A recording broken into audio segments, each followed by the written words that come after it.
పిల్లలు 7 సంవత్సరాల పిల్లల బ్యాగుల్లో కూడా ఈరోజు గాంజా వెళ్ళిపోయింది.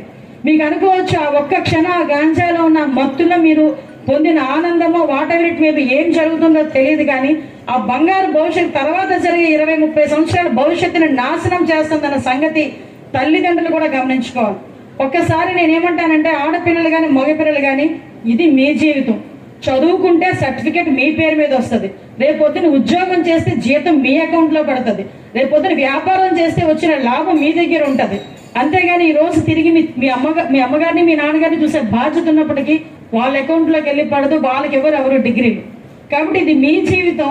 మీరు ఎంత నీట్గా మీ జీవితాన్ని ప్లాన్ చేసుకుంటారో మనం ఆలోచించుకోవాల్సిన అవసరం ఉంది. ఈ గంజాయి మత్తులో మగపిల్లలు కానీ ఆడపిల్లలు కానీ వాళ్ళు జీవితాలు ఎంత దారుణంగా నాశనం చేసుకుంటున్నారంటే ఒక్కొక్కసారి వాళ్ళకి తల్లి తండ్రి ఆ ఉచ్చరించాలు కూడా మర్చిపోయి బ్లేడ్లతో కోసేసుకోవడాలు, చంపేసుకోవడాలు, ఆడపిల్లలైతే సామూహిక అత్యాచారాలు, ఎంత దారుణమైన పరిస్థితులు. ఈరోజు మొబైల్ మీకు చాలా ప్యాషన్ అయింది, కానీ ఆ మొబైల్ అన్నది ఒక రకంగా చెప్పాలంటే మీ పాలిట ఏదో అంటారు కదా, పక్కలో బలేమంటారు కదా, ఇంచుమించు అలాంటిదే మొబైల్ అన్నది. ఎందుకనంటే ఈరోజు ఆ మొబైల్ బేస్ చేసుకొని చదవడం అన్నది మాక్సిమం పక్కన పెడుతున్నాం.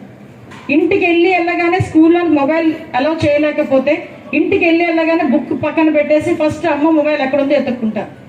ఆ పొజిషన్ వచ్చేసింది. దయచేసి ఒకటే చెప్తున్నానమ్మా, గాంజాయి విషయంలోని పోలీస్ డిపార్ట్మెంట్ వాళ్ళని కానీ మనందరం కూడా స్కూల్ ఎడ్యుకేషన్ డిపార్ట్మెంట్ అందరం కూడా ఒక మంచి నిర్ణయం తీసుకున్నాం. ఎట్టి పరిస్థితులని గాంజా అన్నది ఉండకూడదని చెప్పి ఈగల్ అని చెప్పి ఒక టాస్క్ ఫోర్స్ కూడా ఏర్పాటు చేశాం.